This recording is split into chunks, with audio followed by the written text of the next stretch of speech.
시간 오늘 저녁 저희에게 주시는 하나님의 말씀은 구약성경 신명기 1장 9절에서 18절의 말씀을 함께 보도록 하겠습니다.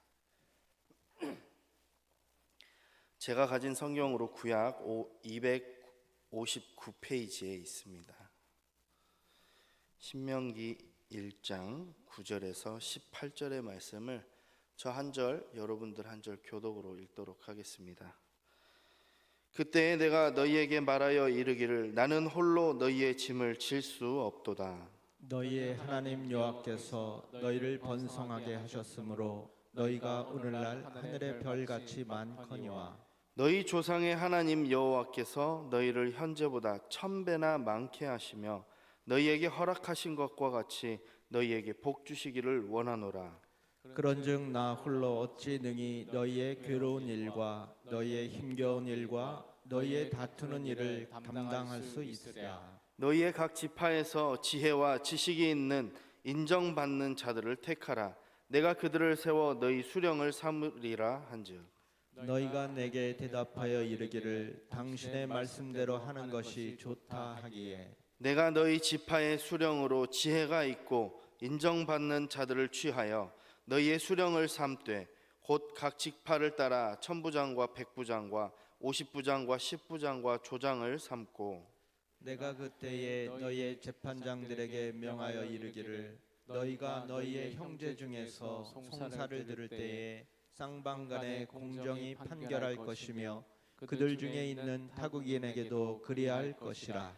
재판은 하나님께 속한 것인즉 너희는 재판할 때에 외모를 보지 말고 귀천을 차별 없이 듣고 사람의 낯을 두려워하지 말 것이며 스스로 결단하기 어려운 일이 있거든 내게로 돌리라. 내가 들으리라 하였고 내가 너희의 행할 모든 일을 그때에 너희에게 다 명령하였느니라. 아멘. 할렐루야. 네. 날씨가 갑자기 더워지고 황사도 생기고 그러는데 저녁에 주님의 전에 나와 함께 은혜 나누는 귀한 시간 되길 소망합니다. 지지난주 금요일 저녁에 제가 말씀을 전하면서 신명기 1장 초반부의 말씀을 전해드렸습니다. 그때 이스라엘 백성들이 자신들이 압제당하면서 노예로 살고 있던 애굽을 탈출해서 이제 광야로 나왔고 약속하신 가나안 땅에 들어가기 직전인 상황에서 모세가 이 백성들을 모아놓고 유언과도 설교를 한 것이 바로 지금 우리가 읽은 신명기의 내용들이다라고 먼저 말씀을 드렸습니다. 그리고 그들이 15일이면 갈 수 있는 광야거리를 40년이나 걸렸던 이유에 대해서 한 사건을 떠올리며 이야기를 했다 그러는데요. 그것이 바로 가데스 바네아 반역 사건이고 그 사건으로 인해서 15일, 보름 정도면 가고도 남을 거리를 무려 40년 동안 광야에서 유리하면서 살 수밖에 없었다. 왜 그랬냐면 하나님의 말씀에 불순종했기 때문이었다라고 전에 말씀드린 적이 있습니다. 이제 저희가 본 이 신명기 1장 1절에서 8절까지 내용은 이렇게 하나님께서 이 백성들을 인도하셨고 너희는 가나안 땅에 들어가서 이제 차지하기만 하면 된다라고 말씀하시고 있는데요. 이제 이어서 9절 말씀으로 들어서서 내용이 쭉 이어져야 되는데 돌연스럽게 갑자기 모세는 사법적 관료제가 왜 도입하게 되었는지 이야기를 하고 있습니다. 하나의 민족으로 이루어진 이 백성들에게 어떻게 조장, 10부장, 50부장, 100부장, 1000부장까지 세워지게 되었는지, 어떻게 이 많은 백성들의 대소사를 처리할 수 있는 행정 조직을 갖추게 되었는지 모세는 이것을 설명하고 있습니다. 어떤 단체나 사회를 유지하는 데 있어서 중요한 요소 중에 하나는 질서입니다. 그리고 공의입니다. 공의란 정의와 옳은 것을 이야기하고 있습니다. 어제 세월호 10주기가 되었었습니다. 그러면서 이 사회의 진정한 정의와 공의, 질서는 어디 있을까 생각하는 그런 깊은 생각하는 시간이었습니다. 그 지난 10년간 자식을 잃은 그 어미들의 마음은 어땠을까 생각하니 아직도 억장이 많이 무너지더라고요. 이렇게 우리가 살아야 하는 이 사회와 공동체 속에서 질서와 정의가 공의가 빠지게 된다면 이 사회는 불안해지고 불확실해지고 불안정적일 수밖에 없는 것이 당연합니다.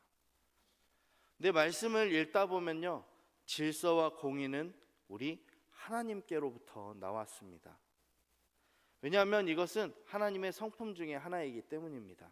하나님께서는 하나님의 백성들이 늘 자신의 모습을 닮아서 살아가기를 간절히 원하고 계십니다. 우리는 하나님의 지음을 받은 하나님의 피조물이고 그분의 자녀이기 때문이죠. 오늘 말씀의 모세는 우리에게 하나님께서 은혜와 복을 내려주셔서 이렇게 커다란 민족을 이루며 지금까지 지내올 수 있게 됐다는 고백을 하고 있습니다. 더불어 하나님께서 자신과 자신들의 민족에게 원하시는 질서와 공의가 어떤 것인지에 대해 또 이야기를 하고 있습니다. 사랑하는 가저제일교회 성도 여러분, 오늘 주신 이 본문 말씀을 가지고 질서와 공의의 하나님이라는 주제로 말씀을 나눌 때 우리를 향하신 하나님의 뜻은 어디에 있는지, 우리를 향하신 하나님의 질서와 공의는 어떤 부분이 있는지 말씀으로 깨닫는 귀한 시간 되길 간절히 소망합니다. 첫 번째로는 짐을 나누라라는 주제인데요, 9절부터 12절의 말씀을 우리 한 목소리로 다시 한번 또박또박 읽어보도록 하겠습니다. 시작. 그때 내가 너희에게 말하여 이르기를 나는 홀로 너희의 짐을 질 수 없도다. 너희의 하나님 여호와께서 너희를 번성하게 하셨으므로 너희가 오늘날 하늘의 별같이 많거니와 너희 조상의 하나님 여호와께서 너희를 현재보다 1000배나 많게 하시며 너희에게 허락하신 것과 같이 너희에게 복 주시기를 원하노라. 그런즉 나 홀로 어찌 능히 너희의 괴로운 일과 너희의 힘겨운 일과 너희의 다투는 일을 담당할 수 있으랴. 아멘. 지금 이야기하고 있는 이 사건은 이미 40년 전에 지난 일을 회상하면서 당시에 있었던 일을 모세가 고백처럼 하고 있는 내용입니다. 출애굽기 18장에도 등장하는 이 일은 모세의 장인, 혹시 이름 아시나요? 모세의 장인 이씨예요. 이씨, 이드로. 이드로라는 장인이 모세를 찾아와서 하루 종일 이 백성들의 대소사를 재판하고 심리하면서 과로하고 있는 사위를 보면서 조언을 한 겁니다. 이제 그렇게 하지 말고 행정 조직을 세우거라. 너희 밑에 수하를 두고 조직을 관리할 수 있도록 사람들을 세우라라고 이드로가 권면한 것입니다. 지도자 모세는 자신을 도와 백성을 함께 돌볼 사람이 필요했고 이 일을 계기로 천부장, 백부장, 50부장, 10부장 또 오늘 말씀에는 조장까지 등장하는데 이 사람들을 세우기 시작했습니다. 근데요, 아이러니하게도 모세가 과로할 만큼 백성들의 재판일이 과중하게 된 것은 하나님께서 이 민족에게 복을 주신 까닭입니다. 그러니까 10절에 보면 너희가 오늘날 뭐같이 많아졌다고요? 하늘에 별같이 많거니와, 또 11절에 보시면 현재보다 1000배나 많게 하시며, 이 민족에게 복을 주신 까닭이죠. 조상 아브라함에게 어떻게 약속하셨나요? 하늘의 별과 같이 바닷가에 있는 모래알같이 너희 백성들이 번창하고 거대하게 민족을 이루리라 라고 하신 약속이 어떻게 됐어요? 성취되었다는 것입니다. 작았던 몇 명 되지 않았던 이 부족에서 민족이 되었고 이제 커다란 국가를 이룰 만큼 성장하게 되었습니다. 그리고 사람들 사이에서 여러 가지 문제가 발생했고 그들 앞에서 모세는 이 감당하기 버거운 커다란 짐을 혼자 짊어매고 가고 있었습니다. 이제 지칠 대로 지친 모세가 이렇게 고백하죠. 나는 홀로 너희의 짐을 칠 수 없도다. 한번 따라해 볼까요? 나는 홀로 너희의 짐을 질 수 없도다. 사실 이러한 내용이 오늘 말씀 본문에만 9절, 12절 이렇게 두 번이나 등장하고 있습니다. 출애굽했던 백성들의 수가 많으니 문제가 한두 가지가 아니었습니다. 12절에 보시면 모세는 너희의 괴로운 일, 너희의 힘겨운 일, 너희의 다투는 일이라고 말하면서 이야기했습니다. 광야에서 방황하며 행진하고 있던 그 백성들에게 당시에 어떤 일이 괴로운 일이고 어떤 일이 힘든 일이었겠습니까? 아마도 먹고 살아가는 의식주와 관련된 일이겠고, 또 자기들이 살아가고 있는 이 광야의 환경이나 또 역경, 자기들 사이에서 일어나는 여러 트러블, 문제에 관한 이야기들이겠죠. 이 모세는 이 백성들을 다스리고 지도하고 섬기는 일을 이제는 도저히 혼자서 감당할 수가 없게 된 것입니다. 그래서 출애굽기 18장에 나오는 것처럼 장인 이드로의 조언처럼 일꾼을 세우게 되었습니다. 사실 출애굽했을 당시의 이 일을 출애굽한 지가 벌써 40년 전의 이야기인데, 신명기 1장에서 한 번 더 언급한 이유는 하나님의 약속대로 너희 백성들은 지금 그 약속이 성취되었고, 또 앞으로도 내가 했던 약속 가나안 땅을 허락해 주실 것이다 라는 이런 이유로도 이야기했을 것이고요. 또 다른 측면으로 바라보면 모세 한 명에게 지도력이 편중돼 있었습니다. 그래서 굉장히 모세 한 명이 사라지게 되거나 죽게 된다면 이 이스라엘 전체가 흔들리기 때문에 중간급 지도자들에게도 이 역할들을 배분시키는 그런 이유도 있었고요. 또 한 가지 더 측면으로 바라보게 되면 가나안 땅에 들어가게 되면 참 많은 군대들이 있고 싸워야 할 대상들이 있는데, 이 백성들이 하나로 똘똘 뭉치려면 중간에 관리할 중간 지도자들이 분명히 필요했기 때문입니다. 그래서 지금 모세가 이 백성들에게 너희들이 지금 갖추고 있는 행정 조직이 왜 시작되었는지 다시 한 번 더 언급하고 있는 것입니다. 잠깐 여담으로 제 이야기를 좀 드리자면요, 지난 시간 동안 목회자가 되고 전도사가 되고 목회하는 지금까지 늘 교육부서를 담당했던 것 같아요. 주로 아동부, 또 중고등부도 잠깐 했었고 청년부 사역도 잠깐 했었는데요, 주로 아동부를 많이 했습니다. 근데 이 아동부 사역을 하면서 해마다 고비가 찾아오는데요, 이름하여 여름 성경학교라고 하는 것입니다. 잘 아시나요?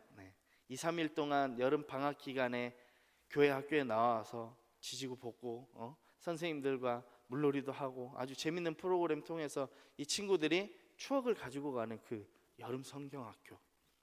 근데 왜 사역자에게 이게 고비가 되겠습니까? 준비해야 될 게 한두 가지가 아니었기 때문입니다. 그래서 늘 고민이고, 또 이 성경학교를 준비하는 5월에 어린이 주일이 지나잖아요. 그럼 6월 초부터는 성경학교 준비로 이제 교육부는 바빠지기 시작합니다. 그렇기 때문에 참 정신없이 이렇게 늘 부담을 가지고 있는 여름 성경학교인데요, 한 번은 그런 일이 있었습니다. 이제 다른 곳에서 사역할 때 이야기인데요, 길고 긴 코로나도 끝났겠다, 아이들과 물놀이를 신나게 하면 이 어린이들이 성경학교를 평생 이 가슴에 묻고 기억하면서 살겠다 이래가지고 선생님들에게 이번에는 꼭 수영장 가서 물놀이 한번 합시다 라고 호언장담 아닌 그런 큰 소리를 쳐놨습니다. 당시에 담당하는 부서 어린이들이 대략 한 60명 정도 되었는데요, 이 어린이들을 한 번에 다 데리고 갈 만한 수영장이 사실 주변에 없었어요. 왜냐하면 예약을 해놓고 가야 저희들이 움직일 수 있는데, 예약을 받지 않고 그냥 당일 들어가서 줄 섰다가 들어가는 그런 수영장밖에 없더라고요.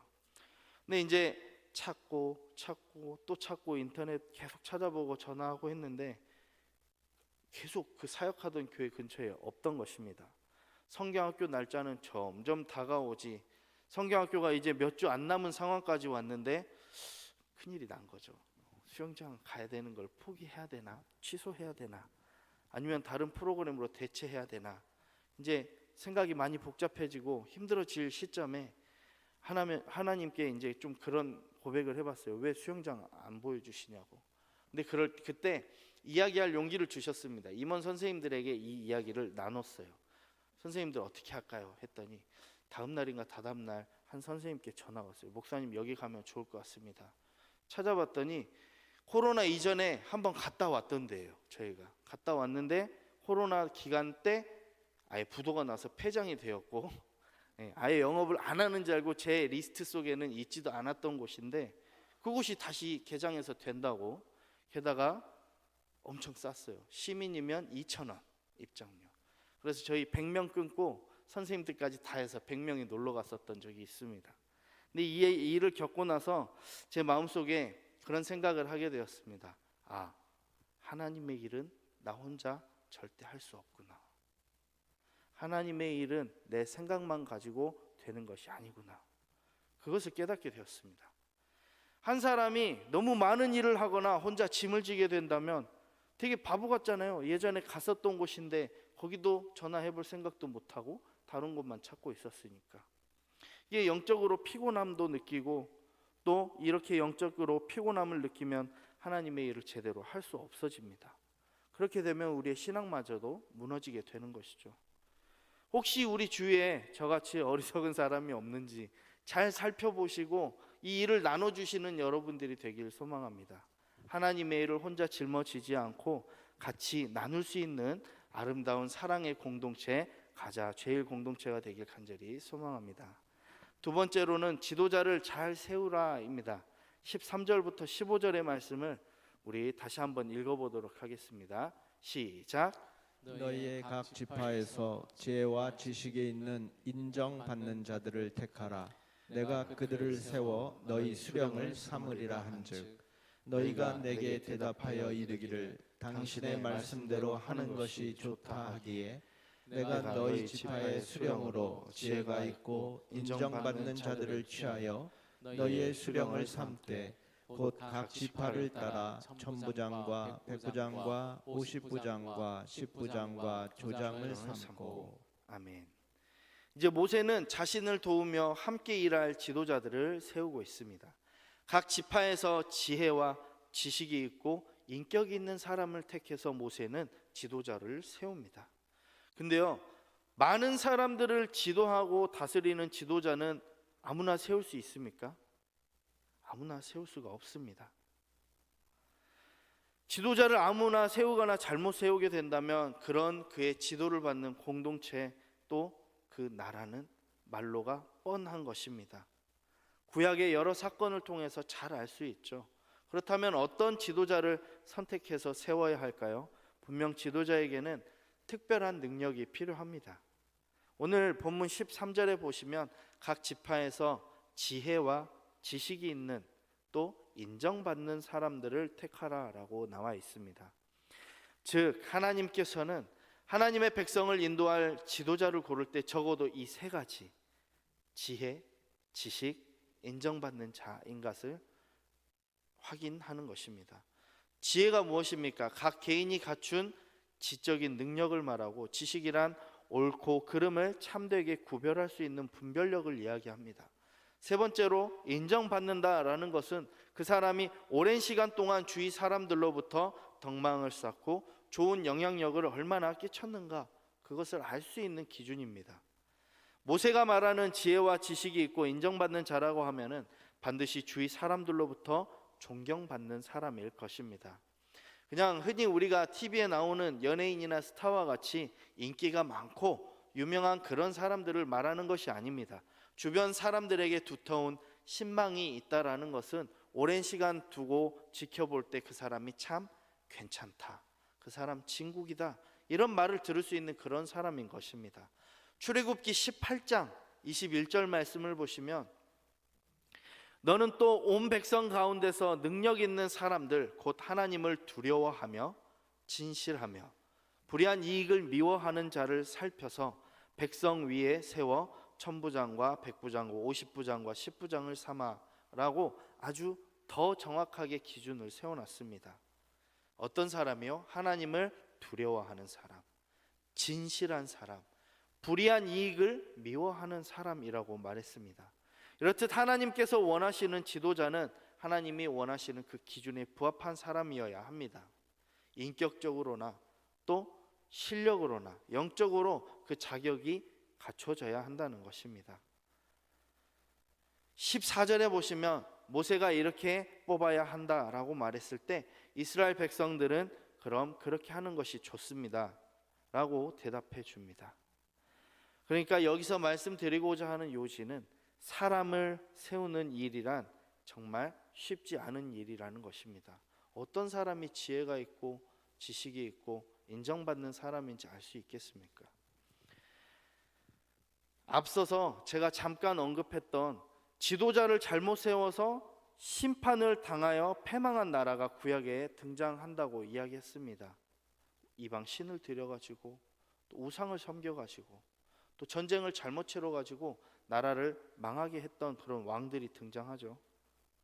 또 우리가 지금 살아가면서 종종 한 지도자 때문에 교회가 또는 공동체가 기업이나 국가까지 어려움을 당하는 일을 겪었었습니다.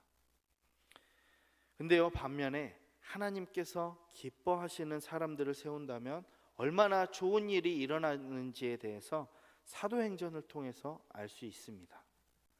사도행전 6장에 보시면 어떤 일이 있었냐면요, 교회에 많은 일이 생겨가지고 사도들이 너무 분주해졌어요. 그래서 너무나 분주한 나머지 구제 사역에 소홀해졌고 사도들의 일을 도울 사람들이 필요했습니다. 사도들도 바빠서 놓치는 게 있고 미스한 게 있었습니다. 그 일을 도울 만한 집사들을 선출해야 했고 이 일에 믿음과 성령이 충만한, 그러니까 하나님께서 기뻐하시는 종 7명을 선출했습니다. 그리고 어떤 일이 벌어지는 줄 아십니까? 저기에 말씀 써져 있는데요, 하나님의 말씀이 점점 더 왕성해지고 예루살렘에 있는 제자의 수가 어떻게 돼요? 더 심히 많아지고 허다한 제사장의 무리들도 이 그리스도의 도에, 그리스도 복음에 복종하게 되었다라고 증언하고 있습니다. 사랑하는 우리 성도 여러분들, 교회나 공동체에서 지도자를 세울 때 지혜롭게 세우시기 바랍니다. 그저 내가 안다고, 내가 좋아한다고, 아니면 그 사람이 괜찮아 보인다고 뽑는 것이 아닙니다. 우리 주위에서 인정받는 사람이란 반드시 하나님을 두려워할 줄 알며 진실하고 불의한 이익이나 불법을 미워하는 그런 사람입니다. 오늘 말씀에 명시한 그런 사람입니다. 하나님께서 기뻐하시는 이 공동체를 이루기 위해서 지혜로움으로 우리를 대표하는 사람들을 세워가는 우리 성도님들의 되길 간절히 소망합니다. 세 번째로 보시면 공정하게 하라입니다. 16절, 17절, 18절 말씀을 우리 다시 한번 읽어보도록 하겠습니다. 시작.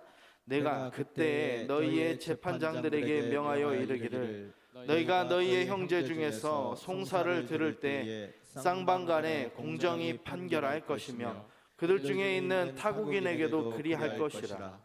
재판은 하나님께 속한 것인즉 너희는 재판할 때 외모를 보지 말고 귀천을 차별 없이 듣고 사람의 낯을 두려워하지 말 것이며 스스로 결단하기 어려운 일이 있거든 내게로 들리라.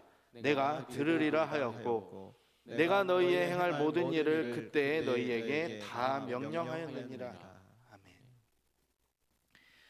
오늘 말씀에서 모세는 각 지파에서 뽑은 지도자들에게 재판을 할 수 있는 사법권을 부여해 주었습니다. 이들의 책임과 공정성을 가르쳐 주었습니다. 16절, 17절에 아주 정확하게 등장하고 있죠. 재판관들에게 명하여 이르기를 너희가 너희의 형제 중에서 송사를 들을 때 쌍방간에 공정히 판결할 것이며 계속 등장합니다. 그러니까 모세는 재판관으로 선출된 사람이 사람의 외모를 보고 재판을 불공정하게 진행하지 않도록 주의시켰습니다.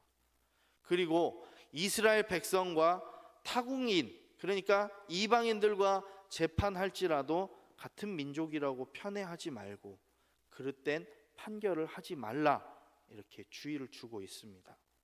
또 부자나 가난한 자의 재판이라고 해서 혹은 신분의 지위의 고하를 불문하고 재판했을 때 잘못된 판결을 하지 말라고 신신당부하고 있습니다.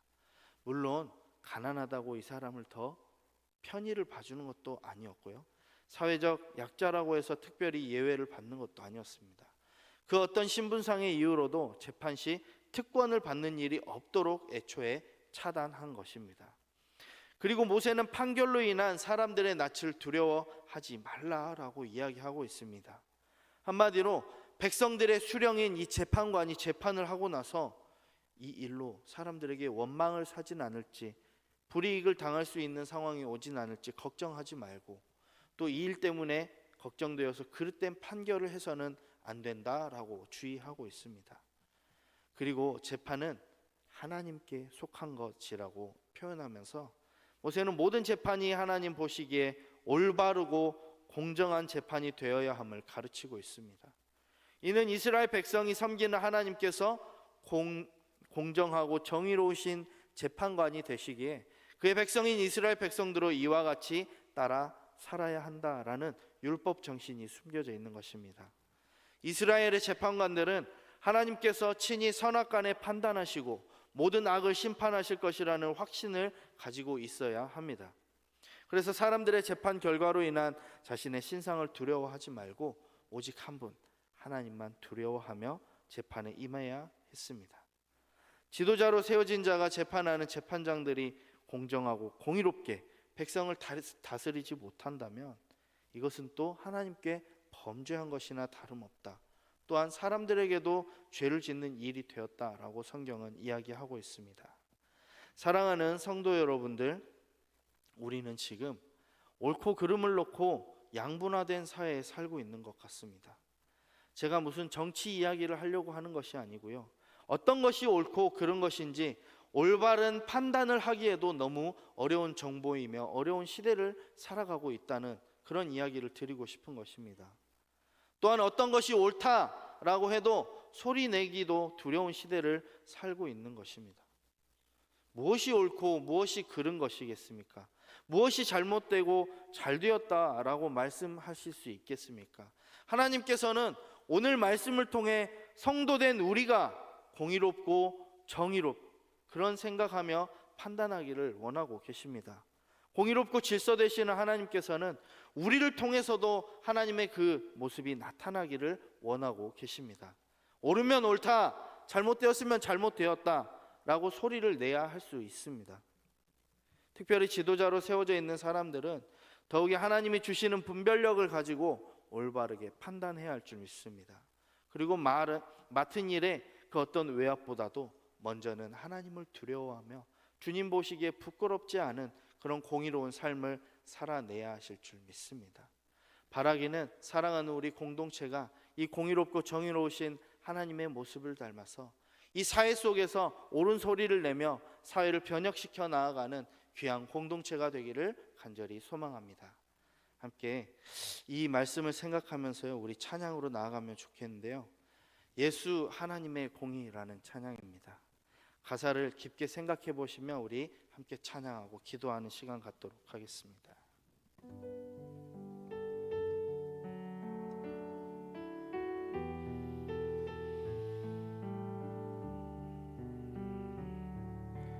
예수 하나님의 공의, 주 독생자 그의 나라 임하시네.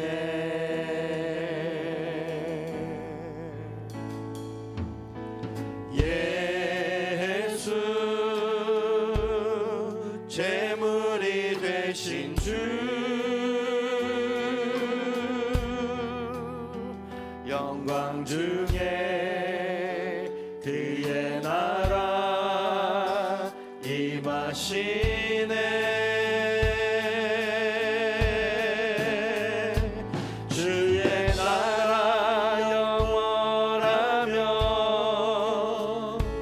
그의 영광 무궁하리. 왕의 위엄과 능력이 이제 임하였으니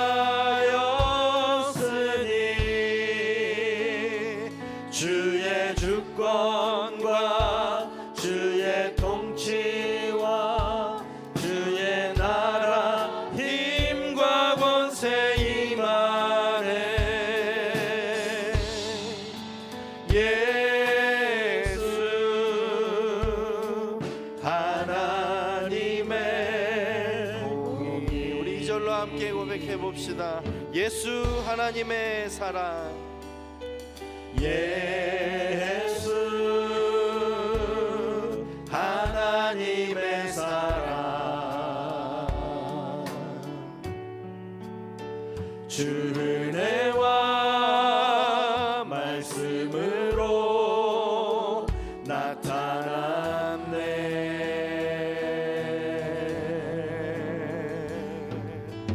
예수